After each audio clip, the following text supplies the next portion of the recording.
Okay, guys, Paola is, as you can see, in Italy, but she will be giving a presentation. This will, I think, for the first time be a presentation.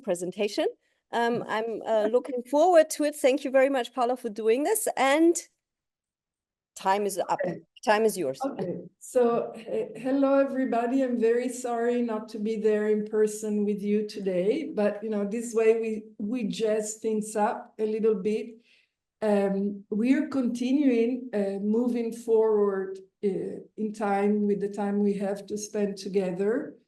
And before we talk about the readings that I chose for you today, especially in the light of our previous conversations, what I wanted to do today is to just maybe go over a little bit summary of what we've been doing so far, kind of going over again the sources and the context we've been navigating, the epistemological strategies we've been using, which kind of coordinates we've been adopting for our journey, a very quick journey through both feminist theories in the Anglophone and also ways to bring feminist theories to the study of Sino-feminisms. And so this, should not take too long. I want to do this because it's important that we kind of see how far we've already moved and also the kind of ideas we've already covered. So in terms of sources and context, as I told you from the very beginning of our conversation together, my positionality as a teacher, as a scholar, is based in the US Anglophone. And so in terms of the theoretical frameworks and the theoretical sources I've been deploying, I'm drawing from Anglophone feminist theory, lesbian feminism, queer theory, Black feminist theory, Native feminist theory. Of course, these are not the only theories I've been drawing on or that are available for you to draw on. One thing that if you want to, we can discuss maybe during office hours, if you want to have office hours, or during our last meeting on the 23rd, is whether these are the theories that we can use or whether we need theory to discuss feminisms. But for sure, since we are in an academic context, and since many of the ways in which we articulate our engagement with studying feminisms, Anglophone and otherwise, happens in academia, theories can help us articulate, as I said, roadmaps and epistemologies. In terms of the primary sources we've been deploying, one could say from this perspective that theory and the theories themselves are primary sources. And that's absolutely a great way for you to think about theory as something that you work with and through as a text rather than a structure or a roadmap. It's really up to you. We also have been we, meaning we, Paola Zamperini, as we would say in English, the royal we. I've been gesturing towards thinking of sources like poetry, autobiography, for example, calling on Audre Lorde, but also films and documentary as sources that we can use to understand feminist trajectories. Autobiography, of course, is something that is often deployed in feminist studies and women's studies as a source for feminist inquiry. And so it's history, but also all sorts of other articulations, utterances that we can see more as creative arts can be considered sources. So especially for those of you who are working on either essays or theses, both undergraduate and graduate and postgraduate, you may want to move through a variety of primary sources, such as the ones that are listed here, including music, for example, something that we don't have time to go into. In terms of epistemological strategies, meaning the strategies we're using to produce knowledge about feminism, from the very beginning, I showed you how, in the context of our learning community, one of the strategies is a movement to decenter, quote unquote, traditional. Traditional what? First of all, traditional white stream feminist genealogies. So not really adopting the genealogy that constructs feminisms, especially feminisms of BIPOC people, but also of normal people in waves, no? Because this is something, thinking of feminism as having a genealogical wave-like structure encourages us to think of feminism as something that has a beginning as an end, so it has a telos, whereas as some of the authors we've read already and that we will engage with today have shown, there is really no clear teleological movement. There are more fractures, gaps, stops, and restarts. Also, one important epistemological move and strategy here in our space, and often in many of my classes, is to think about the kind of spaces we occupy to study what we're studying. So are we occupying academic spaces that maintain certain forms of hegemony? For example, to go back to what I was saying earlier, if we're thinking of someone like myself, who is situated in a research tier one US institution that it's predicated upon the centrality of heteronormative white stream structures, it is important to acknowledge that legacy. And also we want to, so think of genealogies, knowledge production, and temporalities. Now, what kind of spaces, intellectual, theoretical, activist, epistemological, do we produce now? Do we engage now, given the current socio-political environment? Of course, as I told you before, we need to adjust these epistemological strategies to the context we're occupying. Of course, right now I'm coming to you in a disembodied form, but since we're thinking of Heidelberg University, of Germany, an invitation I have for each and every one of you is to think of the kind of institutional footprint Heidelberg University has in line of these epistemological strategies. And this is where thinking, of coordinates and vectors could help you. For sure, it helped me as a teacher, as a scholar, in kind of creating my roadmaps for teaching, for writing, thinking of space, time, and languages we use to deploy these new epistemological strategies to create knowledge and circulate it around feminisms in general and Sino-feminisms in particular. And so, if you think of these coordinates and you want to break them down further on the slide here that you have on the screen, you see some possibilities about how you can think about location and space, similarly about time, similarly about languages and namings. So there are many different ways. And again, I know you will say, well, you've already said this. So I'm kind of showing you different ways to work with the key analytics we've been deploying. For sure, the ideal method and the ideal coordinates, at least for me, and that doesn't mean that you all have to follow what I do now, because part of what I'm trying to show you is that there is a vast multiplicities of methods, approaches, disciplines, languages that we can all use.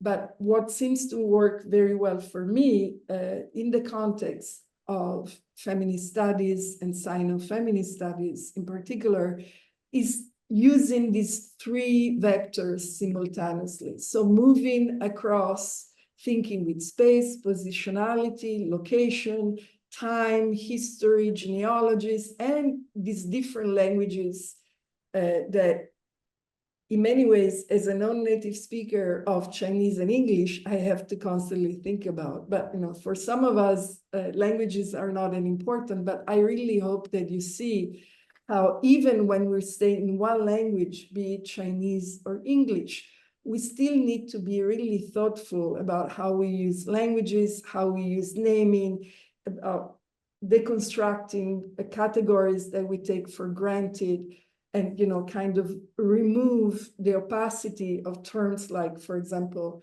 feminism and intersectionality, as we were discussing last week, that we tend to take for granted. And lastly, one point, and this comes from Sarah Ahmed's work, that I think at least all of you will take as a concept from our time together, is the concept of the toolbox. The concept of the toolbox as what do you put in the archive or in the process that you can rely on to think, in our particular case, about feminist studies, but in general, about the epistemological context you want to engage with. So I put this in one of the first slides of our time together that I used during our time together, but I just want to flag it a little bit more explicitly. Epistemological humility. This is a concept developed by David Jack Alberstam and Jose Munoz, all three great scholars in queer theory, in their piece, What's Queer About Queer Studies Now, which is the notion of someone who always queries their positionality and never assumes that whatever methodologies, epistemologies they rely on and produce is the only way to move. And I flag this because so often we as teachers give you the impression, intentionally or unintentionally, that there is only one way to go about things. And I think this is very important, at least for me, given that during my time as an undergraduate and a graduate student, I was taught to believe that faculty were gods. So maybe Professor Mittler is a goddess. I definitely am not a goddess when it comes to epistemologies, but it's also an invitation to you to see the work you do with your scholarship as having epistemological value. Then, of course, positionality that relates to, but it's not always identical with intersectionality. Positionality is related to space and time, just like intersectionality, both real and immaterial or more metaphysical. But I think, positionality has a very kind of, at least for me, a more theoretical connotation than intersectionality. Intersectionality, to me, is more of part of a lived, embodied experience. So if I had to, parse them, and as I'm doing now, that's how I would parse them. And then, of course, for those of you, and this is something I brought up during the seminar meeting last Wednesday, for those of you who like to think with other theories that are not immediately reconducible to feminist theories, one concept that I offer, and I will elaborate on this a little bit more, is thinking through rhizomes after Deleuze and Guattari's 1,000 Plateaus, Capitalism and Schizophrenia, where they develop a model to create knowledge that it's not necessarily hierarchical. And again, this is my toolbox, including, new technologies, and this goes back to the idea of primary sources, but also of how we move now as thinkers, as scholars, as students, not necessarily using books, not necessarily using analog media. And also, I included chocolate because chocolate always helps. If you're stressed out and wondering how to finish your intersectional engagement with Sino-feminism, that can help. But again, this is an invitation for you to think about what you can do, how you can produce knowledge that is meaningful, be it about Sino-feminisms, be it about whatever the projects are in your mind. When we met last week, and especially last Wednesday after the lecture, interactive lecture on intersectionality, I concluded with this quote from Jennifer Nash's book, After Intersectionality, which, in my words at the end of lecture on Tuesday, is meant and is an invitation for you to think of how intersectionality may work for you. Of course, Nash is writing about Black feminisms and addressing a specific audience, but as you can see at the very end of her book, she summons an archive of Black feminist theories that includes Black, white, and non-Black scholars of color. And so, I want to posit that as something that can be also a tool and a model. And that's why and this is the same also for Deleuze and Guattari, when we were discussing the readings outside for last Wednesday, I thought that maybe, if we want to think of an even less centralized and even more intersectional approach to producing knowledge, we can play with the idea that Deleuze and Guattari develops of rhizomes. Of course, we don't have time to go into it right now, but it's just encouraging you to think also visually, graphically, of ways in which you decenter and eliminate binaries, dualities, vertical structures of knowledge production. And this is why, for example, I assigned a gender in Taiwan, because I think for the discussion last week, because in many ways we could see Yajan Jen's and gender in Taiwan as an effort to think intersectionally about Sino-feminism. So all of these are things that we've done that I've encouraged you to think with. And, an example of how we move across a variety of sources with the strategies and the methodologies I've just summarized for you is demonstrated through the readings I ask you to engage. So the master tools is a speech that Audre Lorde gave at New York University at the invitation of a group of feminists who put her and a couple of other Black feminists on a panel that had the function to explain to white stream feminists how Black women and their work could contribute to academic feminism. As you see, it's a very dated text, and it's also an oral text. So it was delivered as a speech. So you're dealing with a kind of a text given as a lecture. The second primary source I have asked you to look at is a piece that appeared in the Los Angeles Review of Books much later than 1979.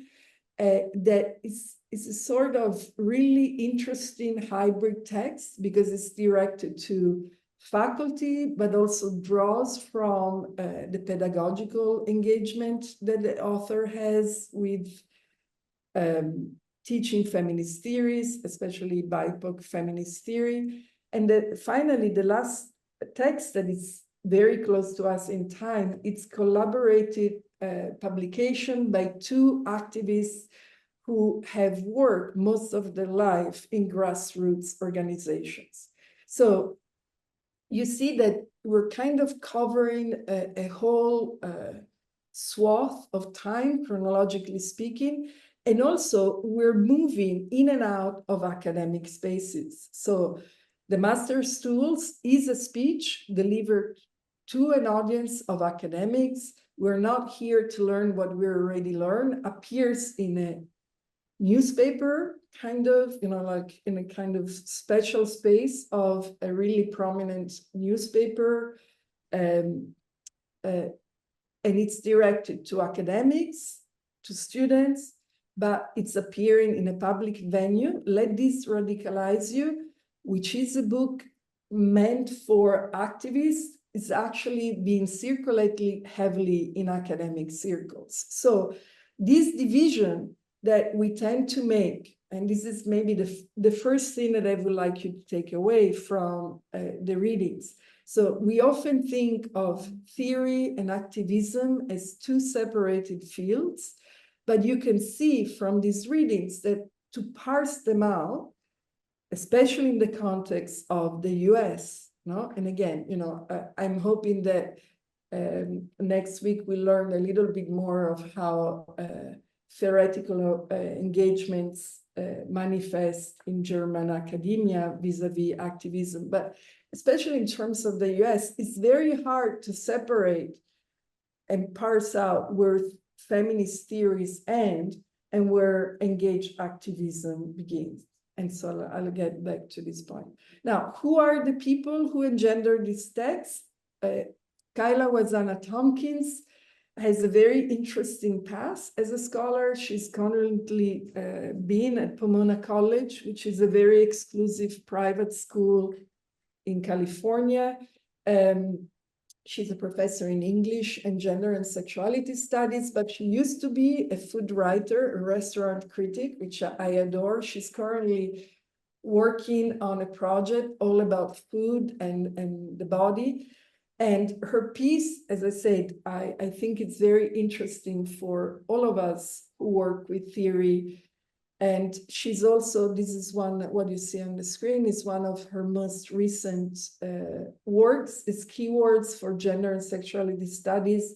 For those of you who are interested, I think it's a great guide, especially if you're not that familiar with either gender and sexuality studies. It's kind of breakdown of keywords, and different feminist scholars write definitions that span from men, women, trans, sexuality, queer, and it's quite recent. I think it's 2021.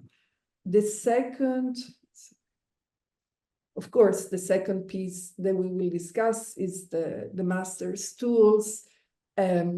You know, by now, you're bored to death of me talking about Audre Lorde. I just put this slide so that you know who she is.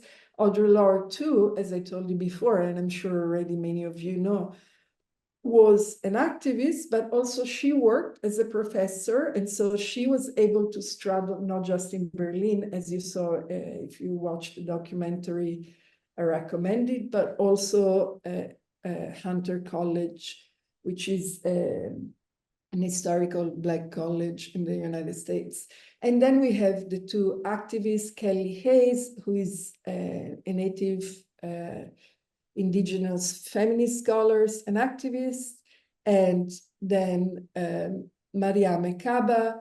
And both of them are actually quite active in Chicago, which is also why I know their work, I know them and admire their work. And they all often come and speak, for example, at Northwestern University. Both of them were just the guest speakers for the Northwestern Women's Center's spring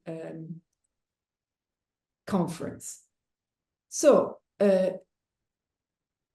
let's quickly, because we have something that for all of you to do at the end of class today. So let's quickly talk about why I ask you to read Tompkins' piece, "We Aren't Here to Learn What We Already Know."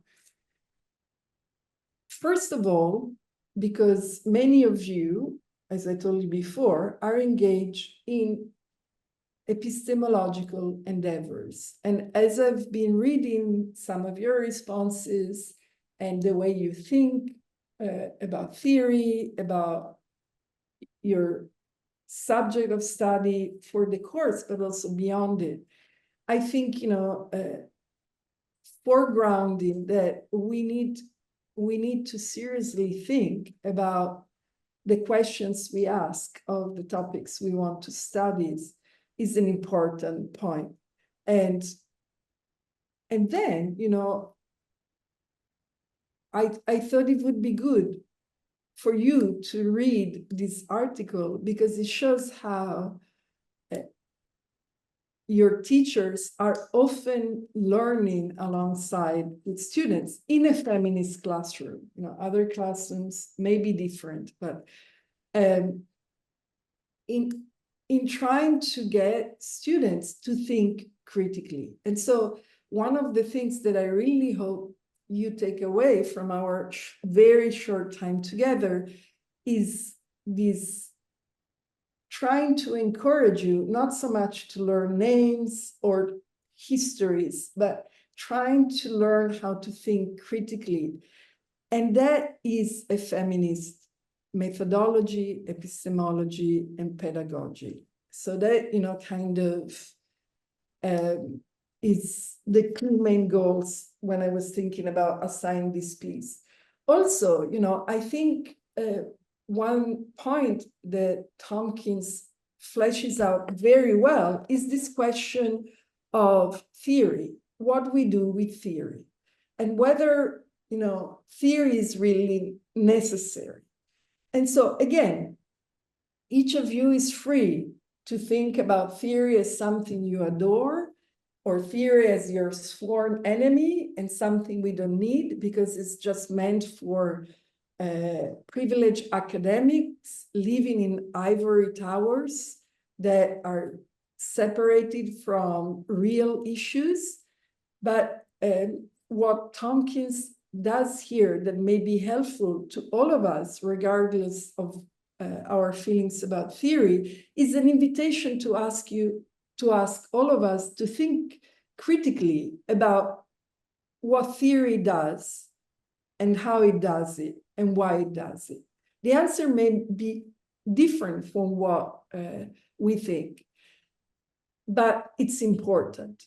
And lastly, and again, regardless of how we feel about feminist pedagogies, methodologies, and epistemologies, one thing that I really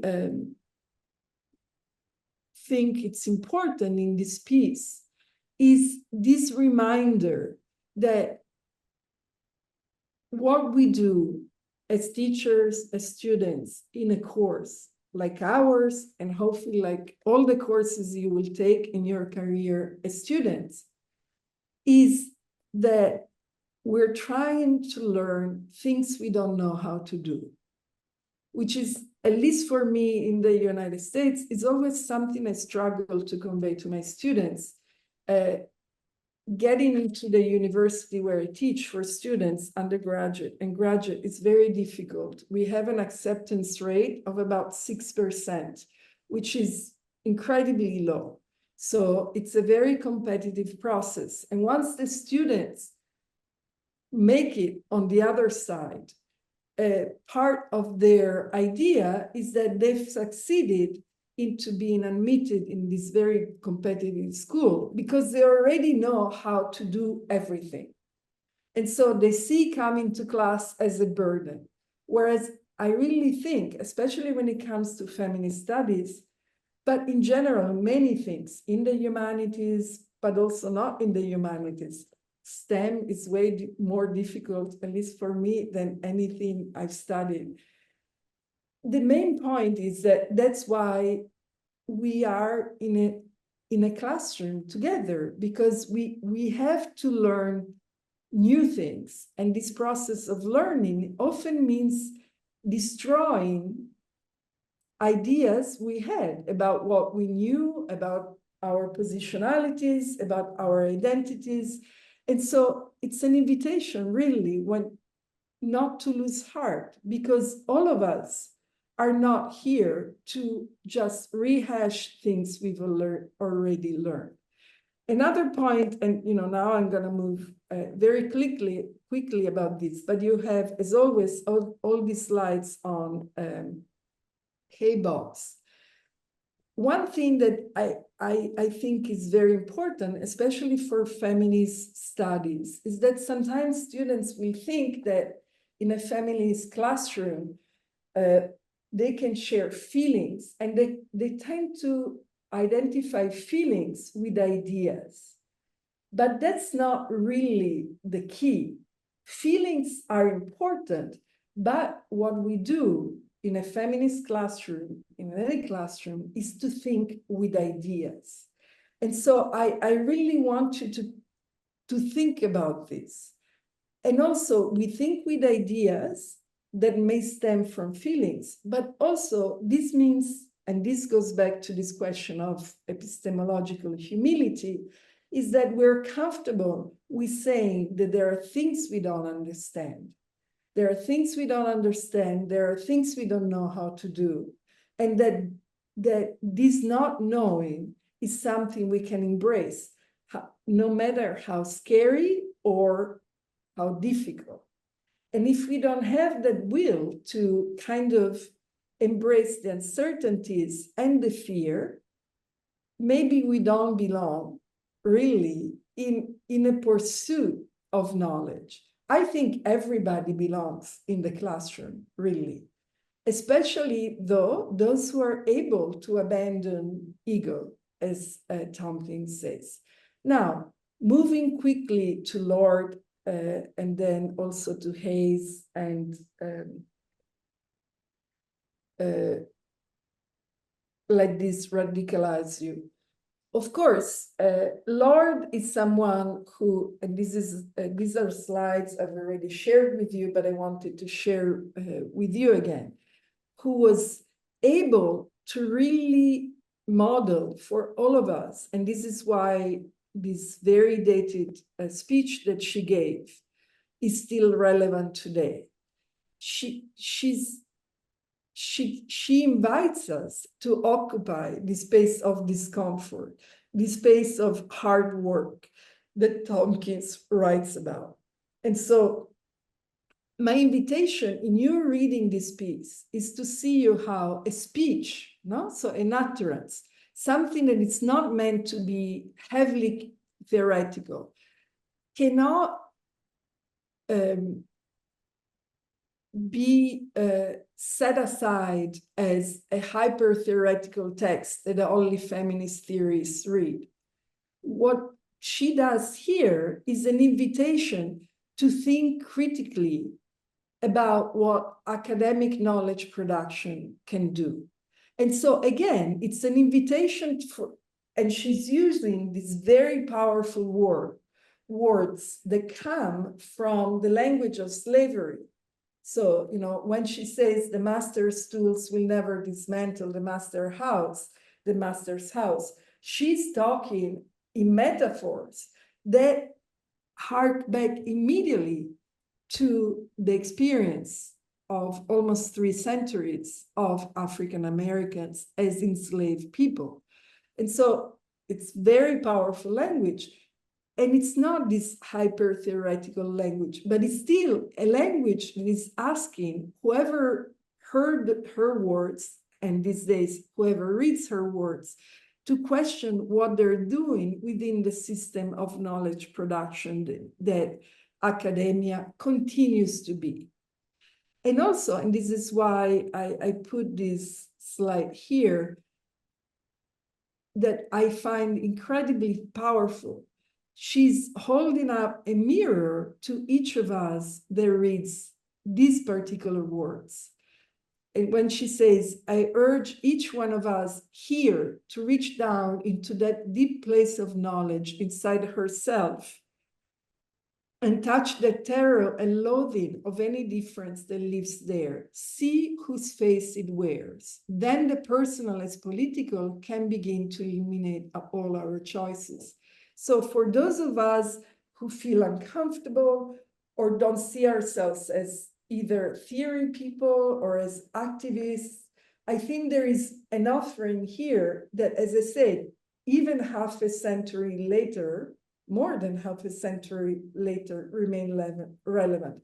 Now, in the interest of time, I will encourage you to read the slides and the points that I fleshed out from Mariame Kaba and Kelly Hayes, Let This Radicalize You.